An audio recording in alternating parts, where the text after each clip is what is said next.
Topik yang satu ini kayaknya lagi ramai dibicarakan. Bau badan. Hah, bau badan? Siapa sih yang mau punya? Tapi tenang ya, kita akan bahas cara-cara ampuh untuk mengatasi masalah ini. Dijamin bikin kamu lebih percaya diri. Yuk kita mulai pembahasan hari ini bersama saya Dr. Gama, hanya di channel Kata Dokter.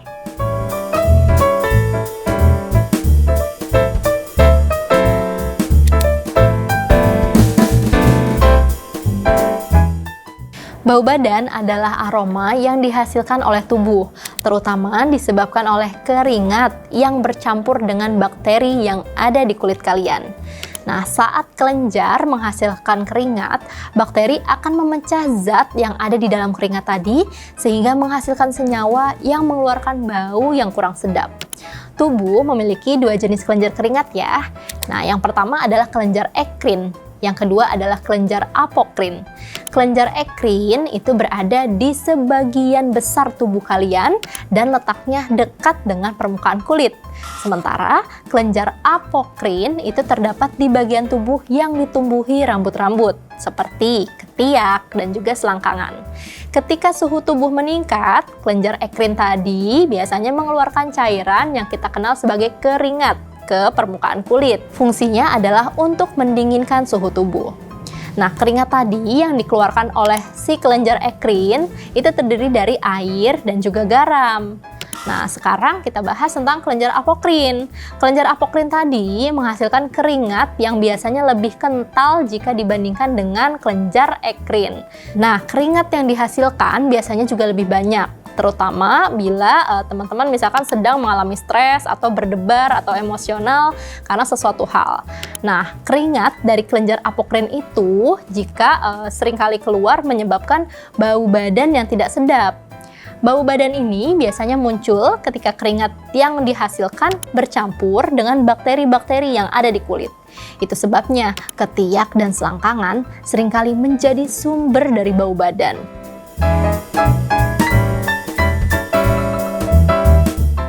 Nah, siapa saja yang bisa beresiko bau badan? Sebenarnya bau badan itu sangat normal ya, namun tingkat dan jenis bau badan biasanya bervariasi antara satu orang dengan orang lainnya.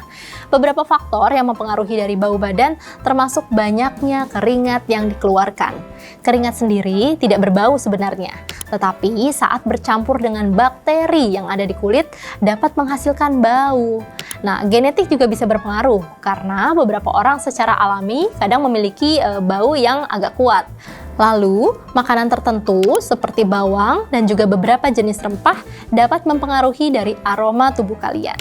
Selanjutnya, bisa juga nih karena perubahan hormon. Contoh, pada saat kalian pubertas atau menstruasi, biasanya dapat meningkatkan produksi keringat dan juga meningkatkan bau badan.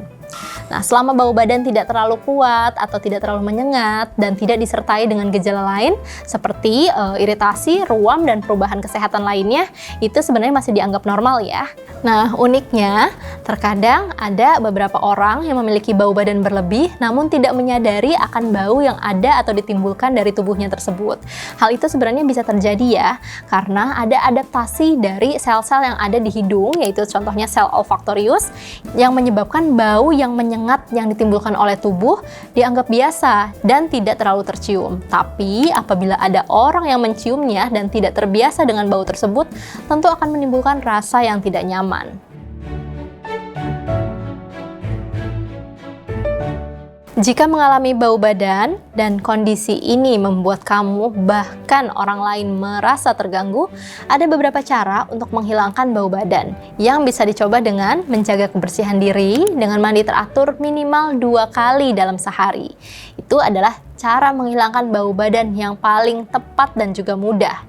Nah, hal itu bisa membantu kulit Anda agar lebih bersih dan juga bebas dari bakteri, kotoran, debu, atau kuman yang dapat menimbulkan bau badan di tubuh kalian. Pastikan juga ya untuk selalu membersihkan bagian tubuh yang rawan berkeringat seperti di ketiak, di leher, selangkangan, dan juga area wajah sampai benar-benar bersih.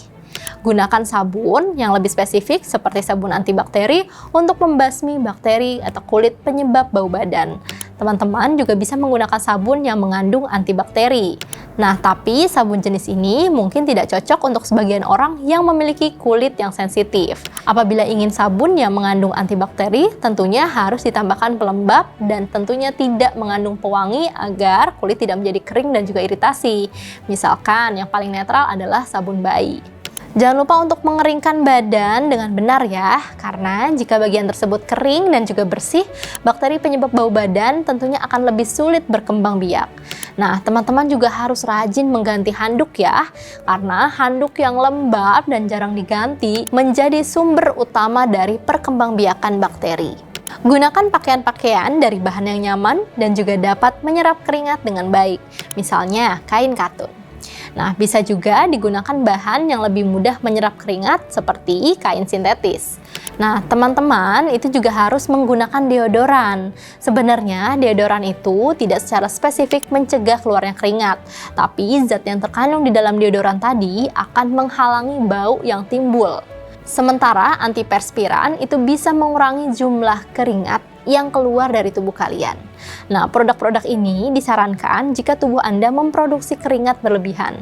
Teman-teman juga wajib ya memperhatikan asupan makanan dengan menghindari konsumsi makanan pedas atau makanan-makanan yang berbau tajam. Seperti bawang merah, bawang putih, itu konsumsinya tidak boleh berlebihan ya. Nah, kemudian batasi juga konsumsi minuman yang berkafein dan juga alkohol karena bisa merangsang produksi keringat lebih banyak daripada biasanya. Jika bau badan tadi mengganggu dan sulit hilang, jangan lupa ya untuk konsultasi ke dokter.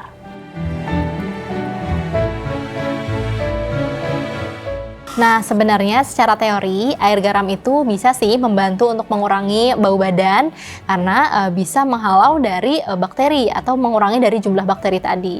Tapi kalian kan harus ingat bahwa garam itu sifat antibakterial dan sifatnya agak iritatif. Jadi apabila digunakan terlalu berlebihan tentunya akan membuat iritasi di kulit kalian dan bahkan bisa menimbulkan keluhan yang kurang nyaman seperti perih di kulit kalian. Daripada menggunakan air garam, lebih baik menggunakan air biasanya, tapi ditambahkan dengan sabun yang mengandung antibakteri.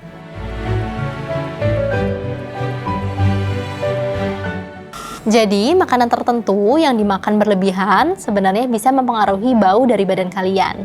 Nah, saat kalian berkeringat, makanan penyebab bau badan itu dapat semakin memperkuat dari aroma tidak sedap yang keluar dari tubuh kalian.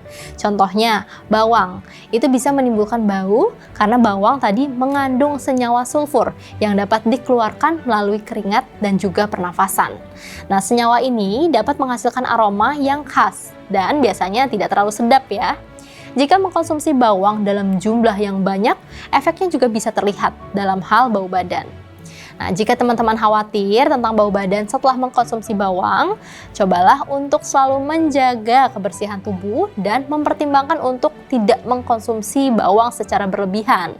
Karena jika konsumsinya masih dalam batas normal, tentunya tidak akan menimbulkan gejala yang tidak nyaman di tubuh. Nah, Sobat Kata Dokter, sudahkah kamu menemukan cara ampuh untuk mengatasi bau badan? Nah, bagikan ya pengalamanmu di kolom komentar. Oh iya, sekalian deh jangan lupa untuk berikan emoji ini di kolom komentar. Kamu berhak sehat, jangan sampai sakit berlanjut. Saya Dr. Gama, kita bertemu lagi di episode berikutnya. Bye!